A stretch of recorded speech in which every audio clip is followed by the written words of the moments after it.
Hello guys, இன்றைக்கி நம்ம February 18 current affairs தான் பார்க்க போகிறோம். ஸோ ஃபஸ்ட்டு பார்க்கக்கூடியது பார்த்திங்க அப்படின்னா கல்வி. ஸோ இந்த கல்வி அப்படிங்கிறது ரிலேட்டடாக ஒரு ப்ராப்ளம் போயிட்டுருக்குல்ல, எல்லாருக்கும் தெரியும். மும்மொழி கொள்கையை அமல்படுத்தினா தான் தமிழ்நாட்டுக்கு ஃபண்ட் ரிலீஸ் பண்ணுவோம் அப்படின்னு சொல்லியிருக்காங்க. ஸோ அது ரிலேட்டடான நியூஸஸ் வந்து நம்ம தெரிஞ்சுக்கணும், ஓகேவா? அதோட பேக்ரவுண்ட் அப்படிங்கிறது ரொம்பவே இம்பார்ட்டண்ட்டானது. எஜுகேஷன் அப்படின்னு எடுத்துட்டோன்னா ஃபஸ்ட்டில் அது வந்து மாநில பட்டியலில் தான் இருந்துச்சு, ஓகேவா? பொதுப்பட்டியலுக்கு எப்போ மாற்றிருப்பாங்கன்னு பார்த்தீங்கன்னா 42வது சட்ட திருத்தம் 1976 42nd கான்ஸ்டியூஷன் அமெண்ட்மெண்ட் ஆக்ட் 1976 படி தான் எஜுகேஷன் அப்படிங்கிறத பொதுப்பட்டியலுக்கு மாற்றிருப்பாங்க. ஸோ அந்த டைமில் வந்து ஒரு 5 மாநில பட்டியலில் இருந்து ஒரு 5 விஷயங்களை தூக்கி வந்து பொதுப்பட்டியலில் வச்சுருப்பாங்க. ஓகே, ஸோ உங்களுக்கான கொஸ்டின் பார்த்தீங்க அப்படின்னா மத்திய பட்டியல், மாநில பட்டியல், பொதுப்பட்டியல், ஸோ இந்த மூணும் எந்த அட்டவணை எந்த ஷெட்யூலில் இருக்குது அப்படின்னு சொல்லுங்கள். அண்ட் மூணுலையுமே concurrent list, state list and central list இருக்கு இல்லையா, யூனியன் லிஸ்ட். ஸோ மூணுலையும் எவ்வளவு அந்த துறைகள் அப்படிங்கிறது இருக்குது அப்படிங்கிறதையும் கமெண்டில் சொல்லுங்கள். Okay, fine. ஸோ இது வந்து தேசிய கல்விக் கொள்கை 2020 அப்படிங்கிறது பார்த்தோன்னா நமக்கு கஸ்தூரி ரங்கன் அவர்கள் கமிட்டி அவரோட ரெக்கமெண்டேஷன் படி தான் இந்த கல்விக் கொள்கை அப்படிங்கிறத நடைமுறைக்கு கொண்டு வந்திருப்பாங்க. ஆல்மோஸ்ட் எல்லா ஸ்டேட்லேயுமே இதை நடைமுறைப்படுத்திட்டாங்க. அண்ட் தமிழ்நாடு இன்னும் சில ஸ்டேட்ஸில் மட்டும் கொண்டு வரல. ஓகே, ஸோ அதனால தான் இந்த தேசிய கல்விக் கொள்கையோட ஒரு சாராம்சம் தான் பார்த்தீங்க அப்படின்னா இந்த மும்மொழி கொள்கை அப்படிங்கிறது. ஸோ அதில் ரீஜனல் லாங்குவேஜ் இருக்கும், ப்ளஸ் இங்கிலீஷ் இருக்கும், அண்ட் எக்ஸ்ட்ராவாக ஹிந்தி அப்படிங்கிறது கம்பல்சரியாக இருக்கும். ஓகே, ஸோ அதுதான் வந்து அதில் ஒரு மெயின் சாராம்சம். அதே மாதிரி இந்த தேசிய கல்விக் கொள்கை 2020 அப்படிங்கிறது எதை பேஸ் பண்ணதுன்னு பார்த்தீங்கன்னா சமக்ர சிக்ஷா திட்டம் அப்படிங்கிற ஒரு திட்டத்தை பேஸ் பண்ணது. இது என்னன்னா ஒருங்கிணைந்த ஒரு பள்ளி கல்வி திட்டம், ஓகேவா? அதுதான் வந்து இந்த சமக்ர சிக்ஷா. ஸோ இது வந்து ப்ரீ ஸ்கூல்லேருந்து 12th வரைக்குமானது. ஸோ நமக்கு தெரியும் நேஷ்னல் எஜுகேஷன் பாலிசி 2020 அப்படிங்கிறது 5+3+3+4 அப்படிங்கிற கால்குலேஷனில் வரும் இல்லையா, அதுதான். அண்ட் இது வந்து 12th வரைக்கும் இருக்கக்கூடியது இந்த சமக்ர சிக்ஷா அப்படிங்கிறது. ஸோ இந்த சமக்ர சிக்ஷா திட்டம் அப்படிங்கிறது எந்தெந்த திட்டங்களை உள்ளடக்குனது அப்படின்னு பார்த்தோம்னா SSA சர்வ சிக்ஷா அபியான், RMSA ராஷ்ட்ரிய மத்தியமிக் சிக்ஷா அபியான், அடுத்தது டீச்சர் எஜுகேஷன். ஓகே, ஸோ இது மூணையும் பேஸ் பண்ணி இது மூணையும் ஒன்றா சேர்த்த ஒரு திட்டம் தான் என்னென்னா சமக்ர சிக்ஷா திட்டம். ஸோ இந்த திட்டம் எப்போ நடைமுறைக்கு வந்திருக்கும் அப்படின்னா 2018 கொண்டு வந்திருப்பாங்க. ஸோ இந்த திட்டத்துக்கு சமக்ர சிக்ஷா அபியான் இருக்கு இல்லையா, அதுக்கு வந்து சென்டர் ப்ளஸ் ஸ்டேட்டோட ஃபண்டில் தான் செயல்பட்டுருக்கு. ஸோ சென்டரோட பங்கு எவ்வளோன்னா 60%, நம்ம ஸ்டேட்டோடது 40% இருக்கும், ஓகேவா? ஸோ இதுதான் ஃபண்டு. அண்ட் நம்ம தமிழ்நாட்டில் பார்த்தீங்க அப்படின்னா மும்மொழி கொள்கை அப்படிங்கிறது ஸ்டார்டிங்கில் இருந்திருக்கும். ஸோ அதை வந்து இருமொழி கொள்கையாக எப்போ கொண்டு வந்திருப்பாங்க அப்படின்னா அறிஞர் அண்ணா அவர்கள் சிஎம்மாக இருந்தப்போ தான் இந்த இருமொழி கொள்கை சட்டம் அப்படிங்கிறது கொண்டு வரப்பட்டிருக்கும். ஓகே, ஸோ 1968 January 23 தான் வந்து இதை அறிமுகப்படுத்தியிருப்பாங்க இந்த தமிழ்நாட்டில் இருமொழி கொள்கை அப்படிங்கிறது. ஸோ 1963 டைம்லலாம் வந்து இந்தி மொழி எதிர்ப்பு, ஸோ 63, 65 இந்த டைமில் இந்தி மொழி எதிர்ப்பு அப்படிங்கிறது பயங்கரமாக போயிட்டு இருந்திருக்கும். ஸோ அதுக்கப்புறம் தான் அண்ணா 67 வந்து சிஎம் ஆவார். அந்த டைமில் 68 என்ன நடக்கும் அப்படின்னா அந்த உலக தமிழ் மாநாடு அப்படிங்கிறது நடந்திருக்கும், ஓகேவா? ஸோ அதை தொடர்ந்து ஒரு சட்டப்பேரவை நடைபெற்ற சட்டப்பேரவையில் தான் வந்து அந்த டைமில் நாவல நெடுஞ்செழியன் இருந்திருப்பார் மினிஸ்டராக. ஸோ அவர் தான் இதை வந்து முன்மொழிஞ்சிருப்பார், ஓகேவா? இருமொழி கொள்கை சட்டம் 1968 January 23. ஸோ இந்த ஃபேக்ட்ஸ் எல்லாம் ரொம்ப முக்கியமானது. ஸோ இதில் வந்து எக்ஸ்ட்ராவாக நான் நியூஸ் பேப்பரில் இல்லாத டேட்டாஸ் வந்து கொடுத்துருப்பேன். சமக்ர சிக்ஷா திட்டத்தை பற்றி கம்ப்ளீட்டாக கொடுத்துருப்பேன்.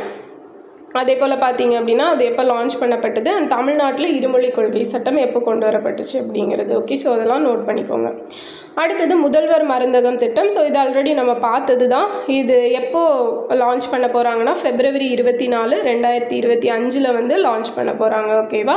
ஸோ இதுக்கானது இந்த முதல்வர் மருந்தகம் திட்டத்துக்கு கீழே மெடிக்கல் ஷாப்ஸ் எல்லாம் வைக்கணும் அப்படிங்கிற தொழில் முனைவோர்கள் இருப்பாங்கள்ல, அவங்களுக்கு 3 லட்சம் ரூபாய் மானியம் அப்படிங்கிறது கொடுப்பாங்க, ஓகேவா? அடுத்தது புதிய தலைமை தேர்தல் ஆணையர். ஸோ புதிய தலைமை தேர்தல் ஆணையராக யார் நியமிக்கப்பட்டிருக்காங்க? ஞானேஷ்குமார். ஸோ இவர் ஆல்ரெடி தேர்தல் ஆணையராக இருந்திருப்பார். அவரை தான் வந்து இப்போ தலைமை தேர்தல் ஆணையராக ப்ரொமோட் பண்ணியிருக்காங்க. ஸோ 2029 ஜான்வரி 26 வரைக்கும் இவர் இருப்பார்.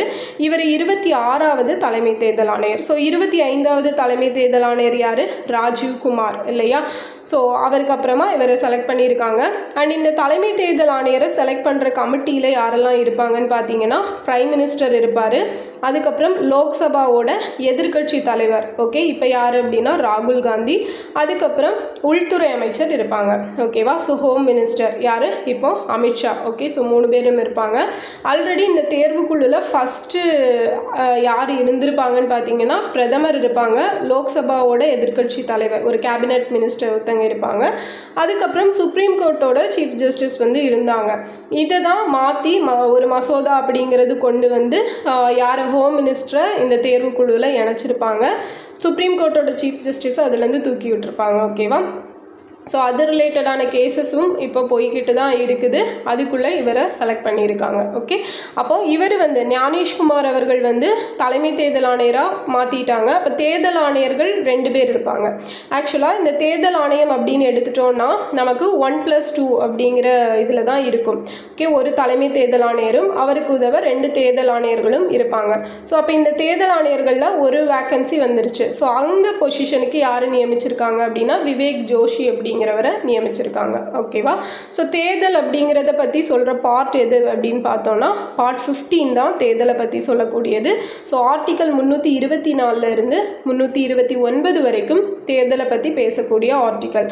அதில் இந்த தலைமை தேர்தல் ஆணையர்களை நியமிக்கிறது வந்து தலைமை தேர்தல் ஆணையராகட்டும் இல்லை தேர்தல் ஆணையர் அப்பாயிண்ட் பண்ணுறது வந்து ஆர்டிக்கல் 324 பேஸ் பண்ணி தான் வந்து அப்பாயிண்ட் பண்ணுறாங்க, ஓகேவா? ஸோ இதுதான் வந்து இந்த தலைமை தேர்தல் ஆணையர் பற்றினது இம்பார்ட்டன்ட் டேட்டாஸ். அடுத்தது உலகின் மிக சிறந்த பிராண்டு. ஸோ இதை வந்து 2024 வேர்ல்டுலேயே எந்த பிராண்ட் பெஸ்ட் அப்படிங்கிற ஒரு லிஸ்ட் வந்து வெளியிட்டிருக்காங்க.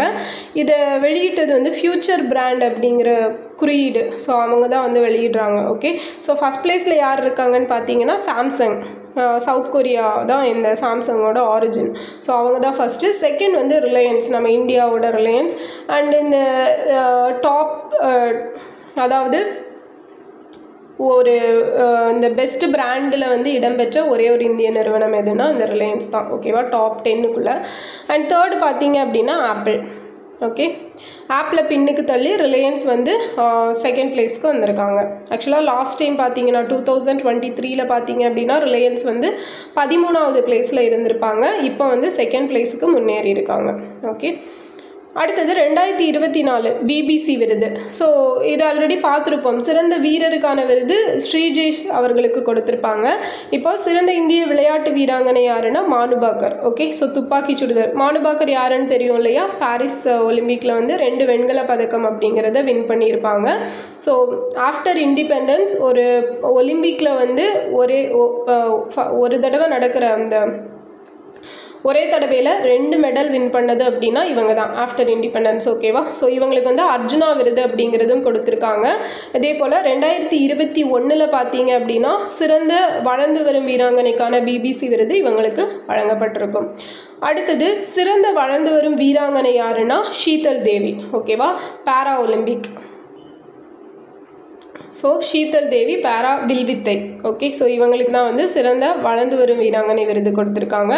அடுத்தது வாழ்நாள் சாதனையாளர் விருது யாருக்கு கொடுத்துருக்காங்கன்னா மித்தாலி ராஜ். சிறந்த பாரா வீராங்கனை விருது அவனி லெகரா. ஸோ இவங்க பாரா ஷூட்டிங்கில் இருக்காங்க.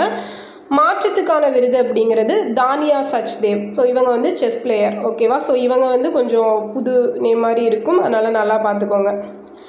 அடுத்தது தேசிய பாரா தடகள போட்டிகள் 23வது தேசிய பாரா தடகள போட்டிகள் சென்னையில் தான் நடக்க இருக்குது. ஸோ சென்னையில் நடக்க இருக்கிறது இதுதான் ஃபஸ்ட்டு டைம். நம்ம தமிழ்நாடு கவர்மெண்ட் தான் ஆர்கனைஸ் பண்ணுறாங்க. அண்ட் இப்போது ரீசெண்டாக தேசிய விளையாட்டு போட்டிகள் 38வது தேசிய விளையாட்டு போட்டிகள் எங்கே நடந்துச்சு அப்படிங்கிறத கமெண்டில் சொல்லுங்கள். அடுத்தது சங்கு ஓடு அப்படிங்கிறது எங்கே நடைபெற்ற அகழாய்வில் கண்டுபிடிக்கப்பட்டிருக்கு அப்படின்னா மருங்கூர். ஸோ இந்த மருங்கூர் அப்படிங்கிற பிளேஸ் எங்கே இருக்குது, எந்த டிஸ்ட்ரிக்டை சேர்ந்ததுன்னு சொல்லுங்கள். இது வந்து ஆல்ரெடி ஒரு 5 to 6 6 தடவைக்கு மேலே சொல்லியிருப்பேன். ஓகேவா, ஒரு 6 வீடியோவில் வந்து சொல்லியிருப்பேன் இந்த மருங்கூர் எந்த டிஸ்ட்ரிக்ட் அப்படிங்கிறது. அதையும் கமெண்டில் சொல்லுங்கள். அடுத்தது நீல்காய் விலங்கை கொல்ல அனுமதி அளித்த மாநிலம் எதுன்னு பார்த்தீங்கன்னா ஹரியானா தான். ஸோ இந்த நீல்காய் அப்படிங்கிறது ஒரு மான்கள்லேயே ஒரு பெரிய சைஸில் இருக்கக்கூடிய மான்கள். இது என்ன ப்ராப்ளம் பண்ணுதுன்னு பார்த்தீங்க அப்படின்னா விவசாயிகளுக்கும் தொல்லை கொடுக்குது. அந்த வேளாண் நிலத்தில் போய் பயிர்களெல்லாம் மேய்ஞ்சிருது. அது மட்டும் இல்லாமல் மனிதனுக்கும் இந்த விலங்குக்கும் இடையில் போராட்டம். என்னென்னா இப்போ ரீசெண்டாக கூட ஒரு 4 days முன்னாடி வந்து டாக்டர்ஸ் எல்லாம் போன அந்த இதை ஏதோ வண்டி என்னவோ டேமேஜ் பண்ணி அதில் அவங்கள இடித்து தள்ளினதில் 2 டாக்டர்ஸ் வந்து இறந்துட்டாங்க. ஸோ இன்னும் மீதி பேரெல்லாம் வந்து ஹாஸ்பிட்டலில் இருக்காங்க. ஓகேவா, இந்த மாதிரி இந்த விலங்குனால நிறைய ப்ராப்ளம்ஸ் வந்துட்டுருக்கனால இதை கொல்றதுக்கு ஹரியானா கவர்மெண்ட் வந்து அனுமதி கொடுத்துருக்காங்க. ஆல்ரெடி இந்த நீல்காய் விலங்கை வந்து கொல்றதுக்கு அனுமதி கொடுத்த இன்னொரு ஸ்டேட் எதுன்னு பார்த்தீங்க அப்படின்னா பீகார். ஓகேவா, ஸோ அங்கேயுமே இதை வந்து கொல்றதுக்கு அனுமதி இருக்குது. அடுத்தது சர்வதேச எறும்புண்ணி தினம் எப்போனா February 15. சர்வதேச குழந்தை புற்றுநோய் தினம் அதுவும் February 15 தான். நெக்ஸ்ட் பார்க்க போகிறது ஒரு ஸ்கீம் தான், முதல்வரின் காக்கும் கரங்கள் திட்டம். ஸோ இந்த திட்டம் எப்போ அனௌன்ஸ் பண்ணியிருப்பாங்கன்னா August 15, 2024 சுதந்திர தின உரையில் சொல்லியிருப்பாங்க. ஸோ நடைமுறைக்கு வந்ததுன்னு பார்த்தீங்கன்னா 17 February 2025 நேற்றைய தினத்தில் தான் நடைமுறைக்கு வந்திருக்கு. ஸோ இந்த திட்டம் எதற்கானது அப்படின்னா முன்னாள் படை வீரர்களுக்கான ஒரு திட்டம் தான். ஸோ அவங்க முன்னாள் படை வீரர்கள் இருப்பாங்க இல்லையா, எக்ஸ் சர்வீஸ்மேன், அவங்களோட வாரிசு யாராச்சும் தொழில் தொடங்கணும் அப்படின்னு விருப்பப்பட்டால் அவங்களுக்கு 1 கோடி ரூபாய் வரையிலான அமௌண்ட் அப்படிங்கிறது கொடுக்கப்படும். ஓகே, ஸோ அதுக்கு வந்து வித் லோனோட அண்ட் மூலதன மானியம் இதுக்கு வந்து ஃபஸ்ட்டு கேபிட்டல் இன்வெஸ்ட்மெண்ட் அப்படிங்கிறது 30% கொடுத்துருவாங்க. அது போக மீதி அமௌண்ட்டுக்கு வட்டி மானியம் இருக்கு இல்லையா, அந்த மானியத்தில் அந்த வட்டி மானியம் வந்து 3% அப்படிங்கிறதும் கவர்மெண்ட்டே கொடுப்பாங்க. ஸோ இது எந்த மினிஸ்ட்ரிக்கு கீழே வருது அப்படின்னா முன்னாள் படைவீரர் நலன்துறை அப்படிங்கிற ஒரு டிபார்ட்மெண்ட்டுக்கு கீழே தான் இந்த முதல்வரின் காக்கும் கரங்கள் அப்படிங்கிற திட்டம் வருது. ஸோ இது ரொம்ப ரொம்ப இம்பார்ட்டண்டான விஷயம். அடுத்தது தேசிய பழங்குடியினர் விழா நியூ டெல்லியில் நடந்துச்சு, ஆதி மகோத்சவ் அப்படிங்கிற விழா. இதை நடத்தினது ஆக்சுவலாக தலைமை தாங்கினது யாருன்னா திரௌபதி முர்மு அவர்கள், குடியரசுத் தலைவர்.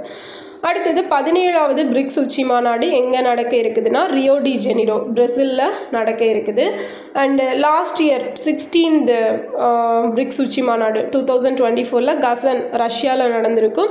ஸோ முதல் முறையாக இந்த பிரிக்ஸ் அப்படிங்கிறது எப்போ ஃபார்ம் பண்ணியிருப்பாங்கன்னா 2006 ஃபார்ம் பண்ணியிருப்பாங்க. அப்போ ஃபார்ம் பண்ணப்போ எந்தெந்த மெம்பர் கண்ட்ரிஸ் இருந்துச்சுன்னா Brazil, Russia, India and China, 4 தான் இருந்திருக்கும்.